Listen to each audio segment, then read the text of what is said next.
And when I woke up this morning, I was feeling pretty dangerous.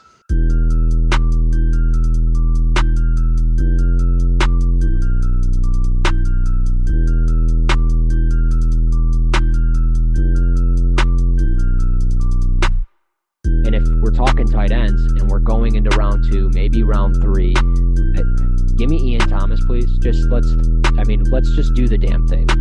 Just based on giving his overall ability. Again, I like his arm. I think he can make every throw. The pick at number 12 is in. Welcome to Cover One, the NFL Draft Podcast. I am Russell Brown. Joining me, as always, CP Christian Page. My man, how are we doing? Doing awesome. Had some really good football I say really good football.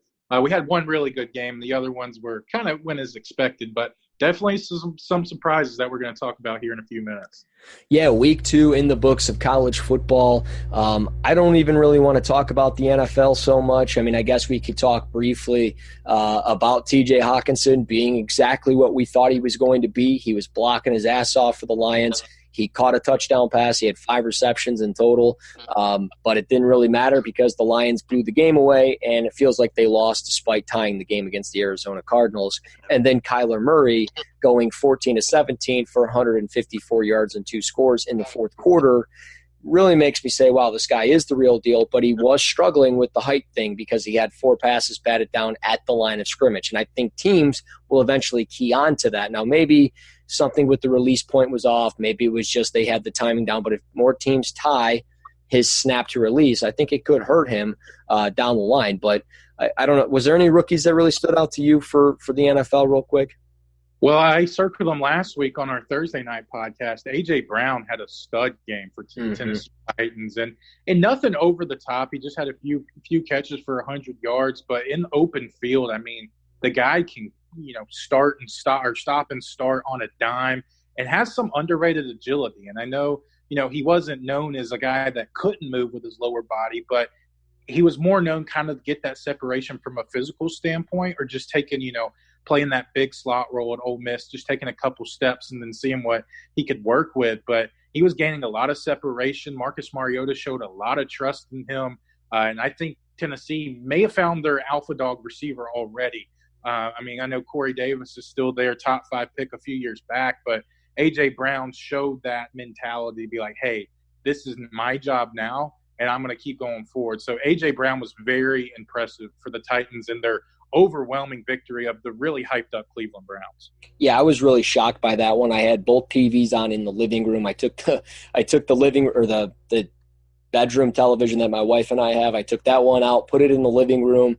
It's just got basic, cable to it. So it's got like 246 or whatever. So I put on one game. I had 2 games going on at the same time. It was pretty cool. But I was really shocked by that one. The Cleveland Browns, their defense, not exactly what they should have been. Their offense really fell apart. I'm really wondering if Baker Mayfield's healthy. Looked like he hurt his hand in his throwing hand, so we'll see. A little worried about the Atlanta Falcons. They lost both of their rookie offensive linemen that they drafted in the first round. Chris Lindstrom broke his foot. He's out for at least 8 weeks. Caleb McGarry has not started the year yet. He's had that heart procedure. He could be done for the year. He could be back after week 8. So we'll kind of see if they get both of their rookies back on their offensive line, but they put draft capital clearly into their offensive line in the first round. They went ahead and signed some guys. So I'm worried about their offensive line depth. I'm worried about Matt Ryan. I know Matt Ryan will be okay, but if they don't keep him upright, can he really keep it together? And then Devonta Freeman is just so injury prone, but another rookie as well was for the Oakland Raiders. It seems like, while the Titans, they found their receiver, it seems like the Raiders found their running back, and that's Josh Absolutely. Jacobs.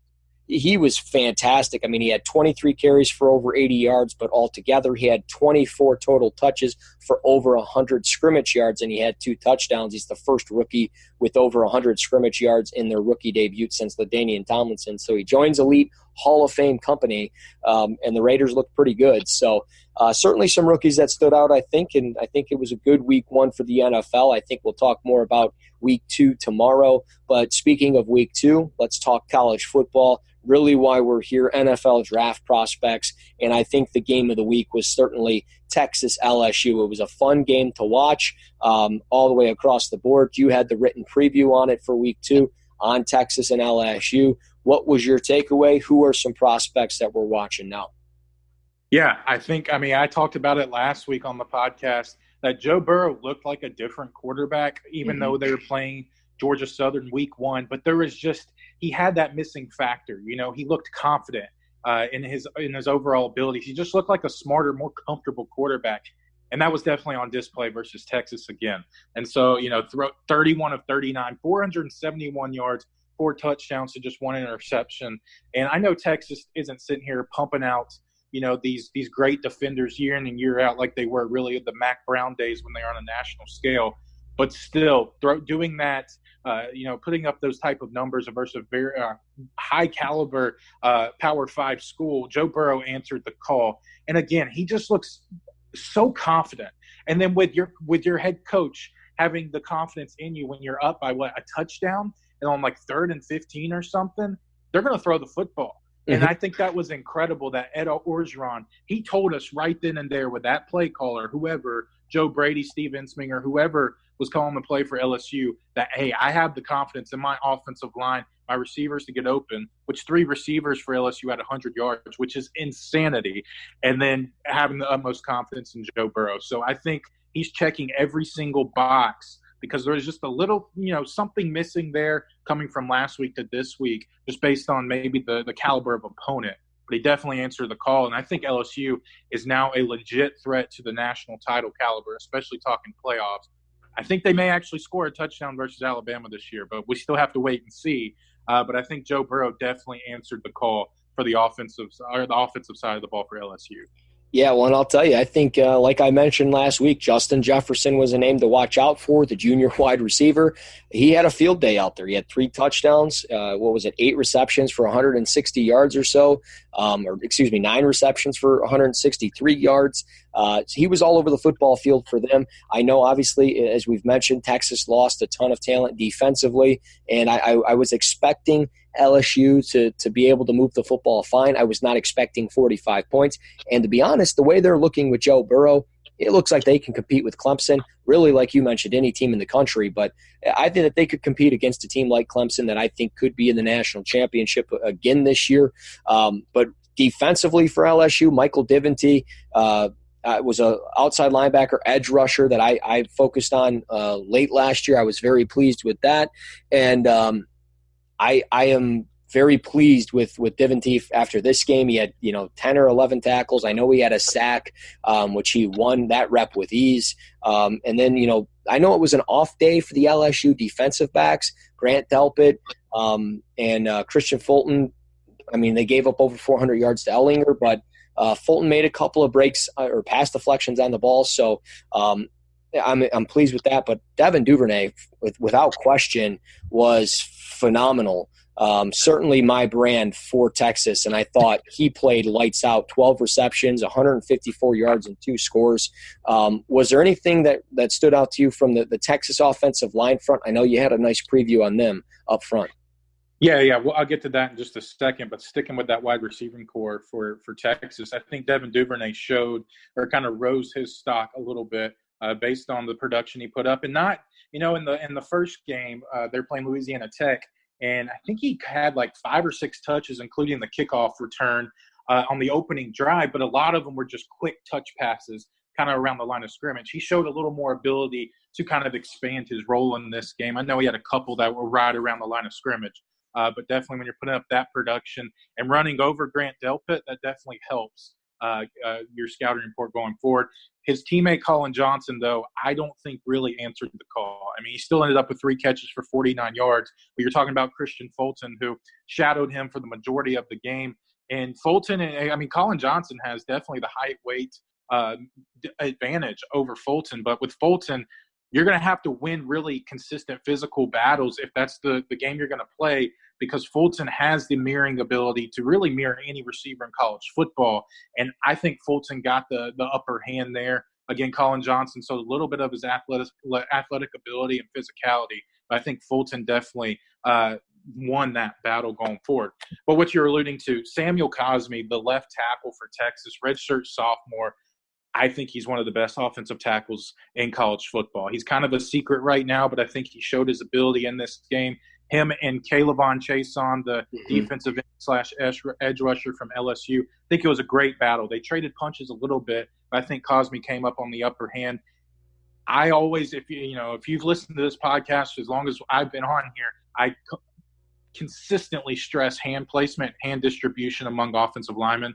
This guy's one of the best in the business. And I love when they sit there and they have symmetrical movements of the upper and lower body. He has a great anchor. He moves his feet extremely well, whether going forward, whether moving laterally on a kick slide, whatever it may be. I think Samuel Cosmi is a guy that has first-round potential, has all the physical tools in the world. Just think, if you string him together, one more season, I think this is a guy right now. If I would redo my top rankings going into the season, I think he's a top 20 prospect. It's a little rich. It's only been a couple games that I've really paid attention to him, but I think he has those physical tools going forward in an offense that definitely utilizes them to the best of his ability.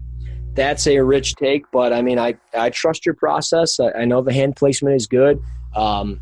Really, out of their offensive line, the player that I watched was Zach Shackle for Texas. But I will say this, and then I think we'll move on. But Chris Brown can certainly lay the wood for that Texas defense. I know Brandon Jones is physical, but Chris Brown laid out who's that running back for LSU? Harris or Edwards? Hilaire. Yep. Yeah, he laid him out. So I'm kind of curious. He caught my eye a little bit, but again. That defense is definitely going to struggle with 45 points on the board if they allow that. And if they did that with LSU, they're going to allow that a couple more times, I think, throughout the year. But another big game, Texas A&M and Clemson, was a game that I was trying to write up. My kids' football game was on Saturday. I was trying to get it done Saturday morning, ran out of time, got to the game, did not get back in time, so it was just all over the place. But Clemson 24, Texas A&M 10.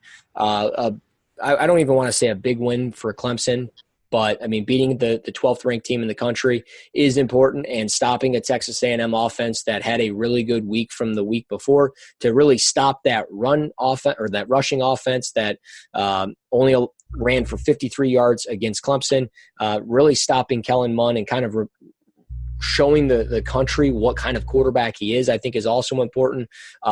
Are we worried at all about Trevor Lawrence? He looked a little off, a little slow going into this one, but should we be worried at all? I think we'll be fine, but I've read some things where people are a little concerned.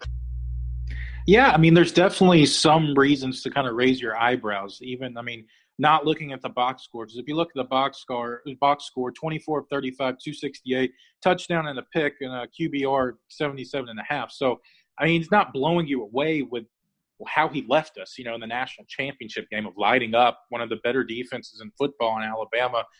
I think there is a little bit of concern, but I don't think there's concern of being like, hey, Clemson's going to lose football games because of him, because now you're getting by Texas A&M.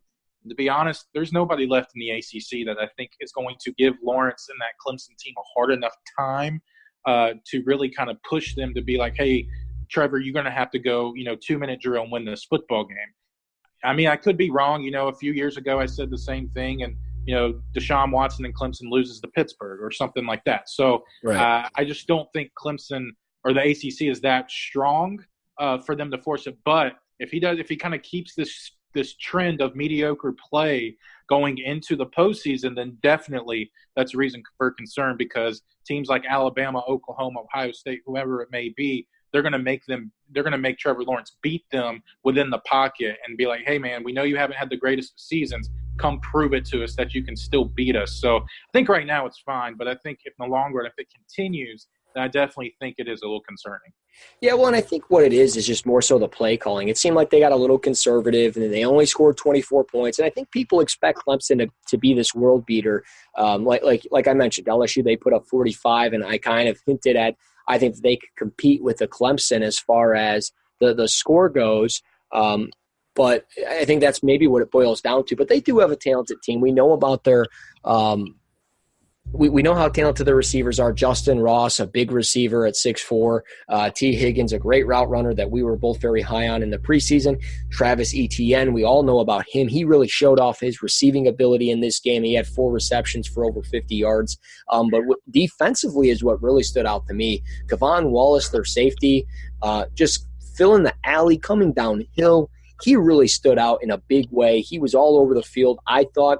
And he was a big reason to why I think Texas A&M struggled running the football, just because of the way he was either playing outside contain or outside in, and forcing plays inside to guys like Isaiah Simmons and Chad Smith and A.J. Terrell. But overall, Clemson looked pretty good in this game. For Texas A&M, their defense, Justin, I'm going to butcher it, we know this, but Justin Majubike, or I don't know how to say it. I've always gone with Matabuki because there was a Kentucky basketball player that played in the NBA that spelled it the same way. So I'm going with Justin Matabuki. That's what I'm going with. All right. Well, good for you because I'm not good at this stuff. But he was kind of a player that I targeted as a standout, and he didn't do much. I mean, he was very much keyed on in this game, and I think it's just one of those things where Texas A&M just does not have the same talent offensively and defensively. I love their receivers. I love Kendrick Rogers. I think Courtney Davis is actually very good, but overall, they're just too far away from being on the same level as Clemson. But I will say, Kellen Mond, good college quarterback as far as his physical ability, his talent offensively, from a rushing standpoint, and that dynamic. But overall, I don't think he's a pro quarterback, and I think it showed in this game, and I think we can all agree on that, right?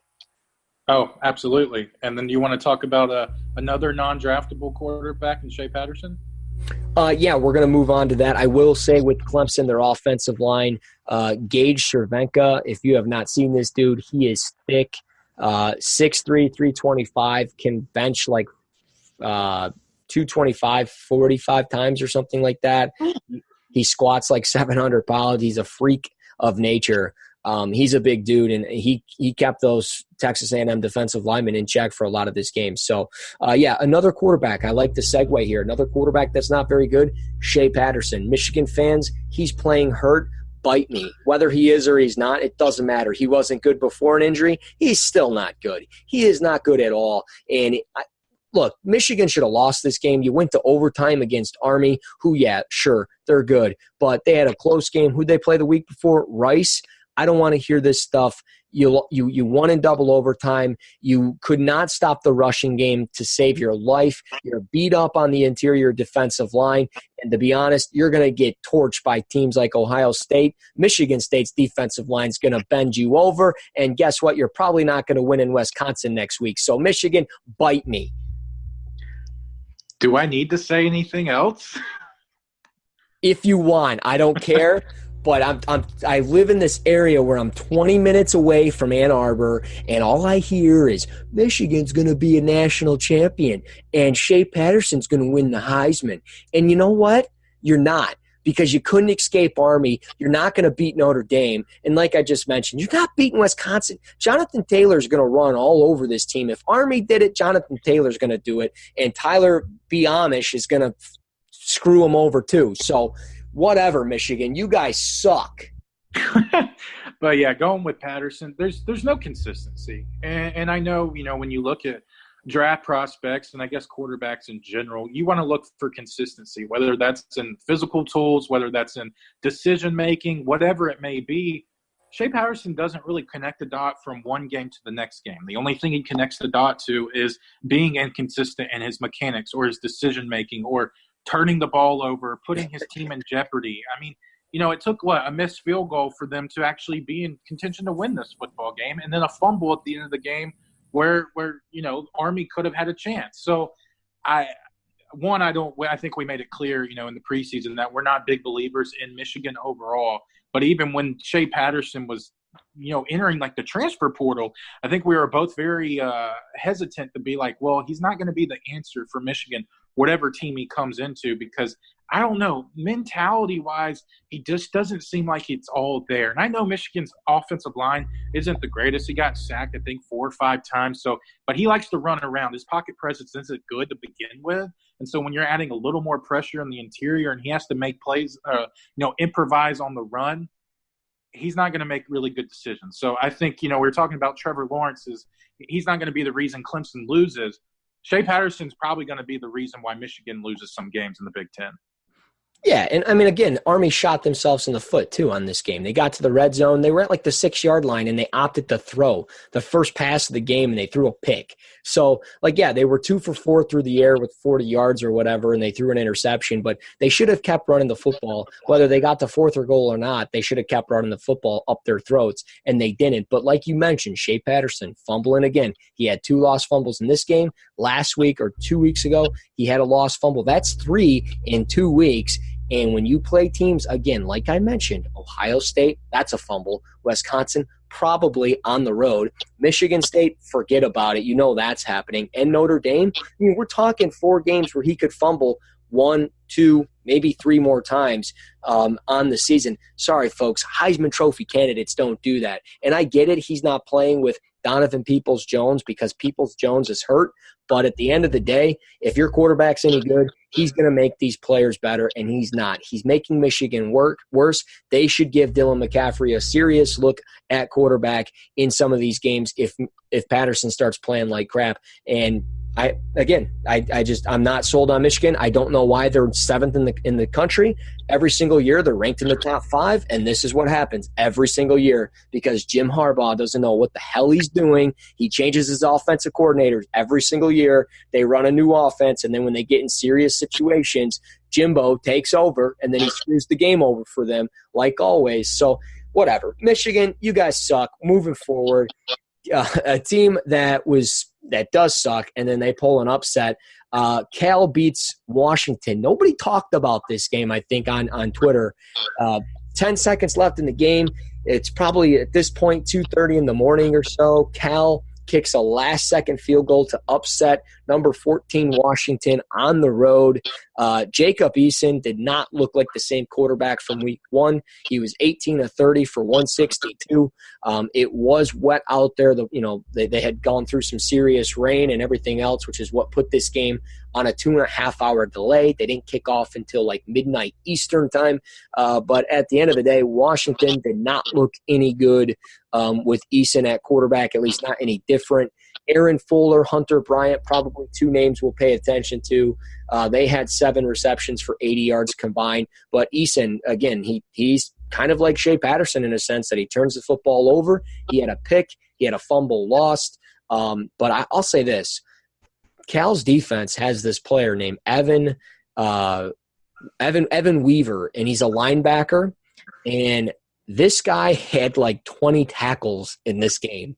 He was all over the damn field. He's a senior, and I'm wondering if maybe we'll see him at the Senior Bowl.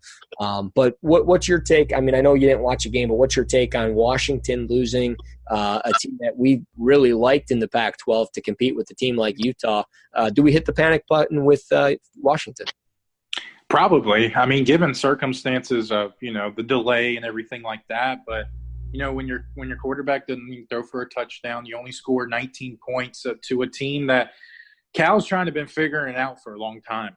Mm-hmm. And Washington's definitely solidified their foundation in the Pac-12. I mean, they're the most consistent program in the Pac-12 over the past few seasons. And so I think – I don't want to say panic. I don't really know what Washington's expectations were this year. But it definitely is concerning. And from a draft evaluation, I'm going to have to go back and look at this for Jacob Eason because we're talking about physical tools. I think he has some of the best physical tools out of anybody in this entire class. But I think, the experience and the mental makeup and everything like that, that's the boxes that are left unchecked right now. So I'm definitely looking forward to going back and to watch this and just seeing, what were some of the mental flaws that Eason took place and why Washington wasn't able to, overcome some hiccups. And so it's definitely a game that, Russ, you and I talked before, and I had no idea Cal beat Washington. That was one of those games that was, I guess, swept under the rug for me. And, since I'm all the way over here in Alabama, that game was, probably finished at 1:30 or something like that with the delay involved. But, yeah, that was a game that definitely escaped my mind, but I'm definitely looking forward to go back and watch it and especially see this Weaver kid from Cal. Yeah, no, for sure. I mean, again, he's not, the most athletically gifted kid in the world. He's one of those more like stout linebackers that's more so like in the right place at the right time, but he's also got just kind of a nose and a knack for the football. So I don't know. He kind of stood out in a way to me. You probably just heard a huge thing of thunder. There was just it's storming here pretty bad. So if I at all lose connection, folks, on a Wednesday evening, I apologize.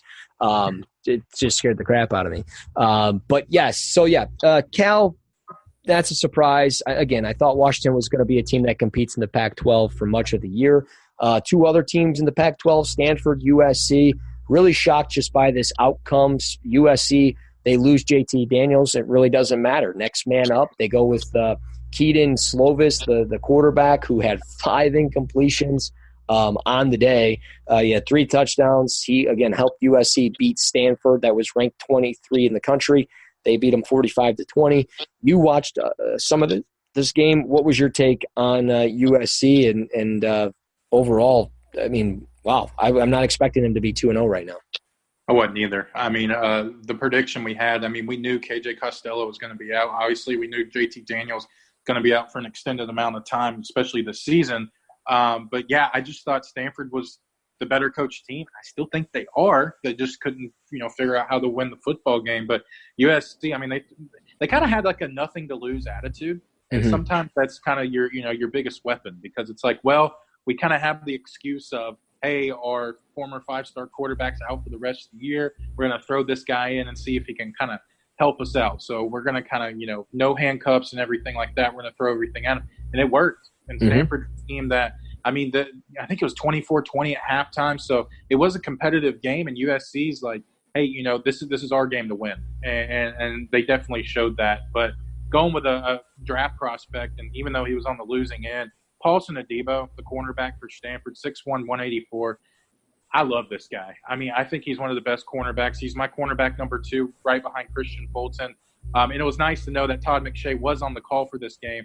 So it's nice to listen to some, these players from a draft profile perspective with Todd McShay. But he was hyping them up, saying, of people he's talked around the league with, that this guy's definitely a top 20 player. And he had a couple of pass breakups. I think he ended up with 8 tackles too. So he showed that physical ability and that kind of encouragement to come downfield and make plays on the perimeter. So Paulson Adebo, he's kind of a name that gets swept under the rug a little bit, but from a physicality standpoint, from an athletic standpoint, I think he checks all the boxes. Seems like he's a little inexperienced based on when the ball is coming to him. I think there's some awareness issues, but if there's a ball anywhere in his vicinity, he kind of has that knack to make a play on football, and that was on display even in the loss USC this past weekend.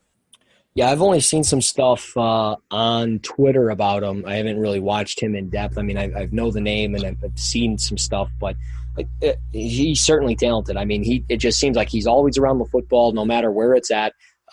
So yeah, he's certainly a guy to watch. Your tight end number 1, your tight end number 1's from Oklahoma, right? Yeah, Grant Calcaterra. Oh, okay. Well, either way, another tight end, Colby Parkinson.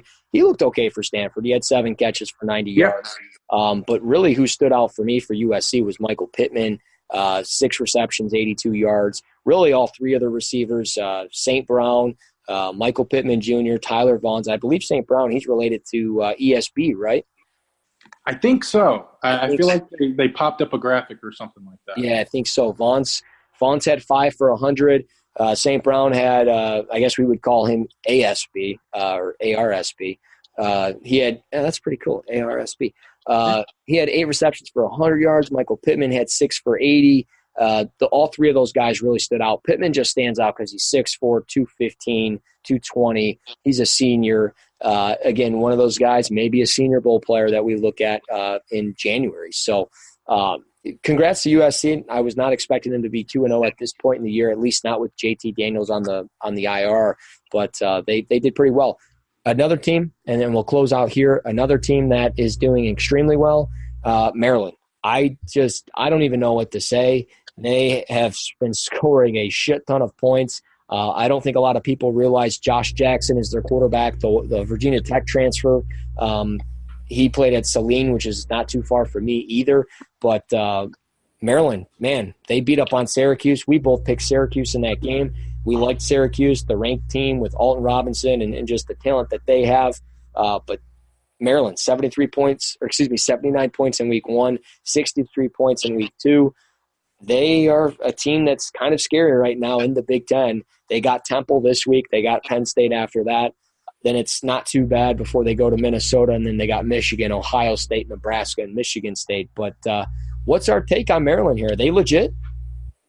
They could be. And, I mean, I don't think either one of us really thought, I don't know. No, we did think Syracuse was legit just based on the, kind of that foundation that Dino Babers has set, even though they lost a fair share of personnel pieces, especially on offense from last year's team. We thought that they had the capability to kind of not dethrone Clemson, but to kind of match them physically.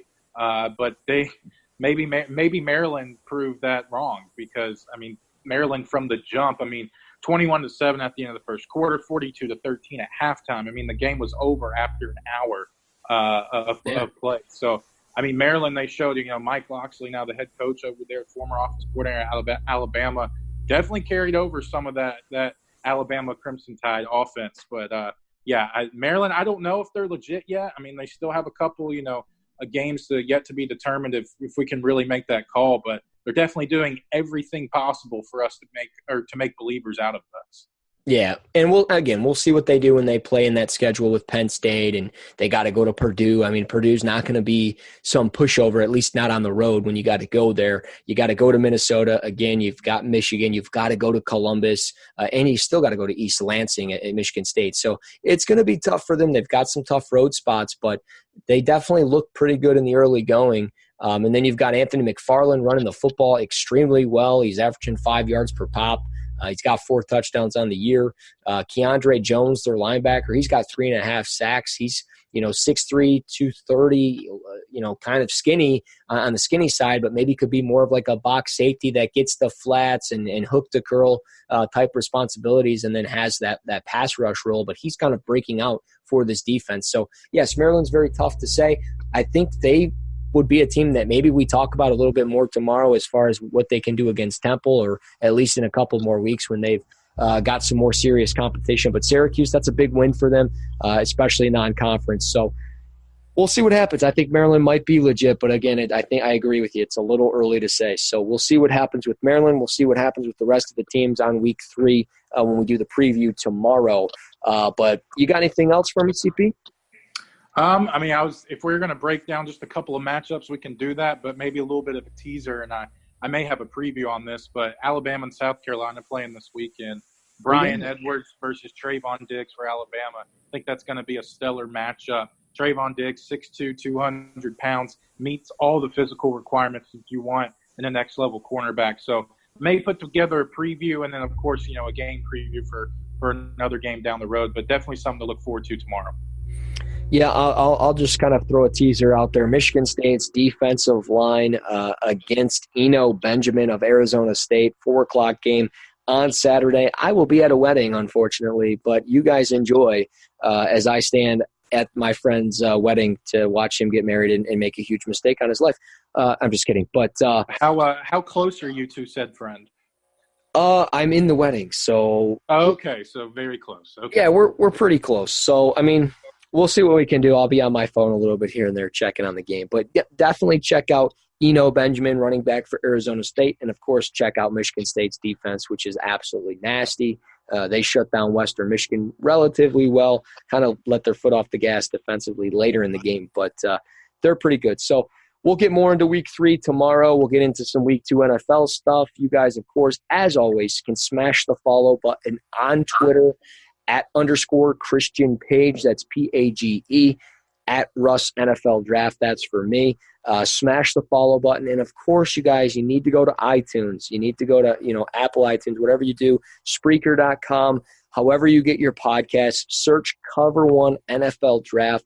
You'll find the podcast. Please rate, subscribe, and review. Help boost the ratings on the show, because the higher the ratings, the more shows we get to do. And the best part for you, it's all free. So do it today. But CP, thank you, my man, for joining me. And for CP and myself, this is Cover One, the NFL Draft Podcast.